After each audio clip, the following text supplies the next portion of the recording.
আমি তোকে বলেছি একবারও তোকে আমি বলেছি নাকি একবারও খুঁজে দে একটা। আমি বলেছি একবার তোকে খুঁজে দেওয়ার কথা। বল কে? আমাদের একটা সিঙ্গেল গ্রুপ আছে, আমাদের সিঙ্গেল গ্রুপ। আমাদের সিঙ্গেল গ্রুপ এই দেখ নতুন গ্রুপ। বল। হ্যাঁ এখন কথা বলে না। কি হয়েছে জানি ওর? আর ওই যে তোর বাড়ির পাশে কি হয়েছে? স্টোরি দিয়েছিলাম যে আমাকে এসএমএস করেছে।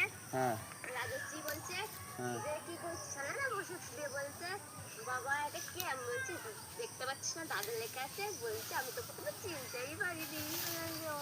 কোনটা যেন মেনশন দিয়েছে? যে ঘাড় বেঁচে যে ফটোটা ওই যে আয়নাতে বললি না? এখন তো ভুলে গেছিস প্রণব দাদা। তোর বাড়ির পাশে ওই মেয়েটার নাম কি জানো? 9 পড়ে তোদের সাথে এখন ফেল করেছে ট্রেনে। হ্যাঁ দিশা দিশা সেদিন দেখা হয়েছিল দিশার সাথে। বলে তুই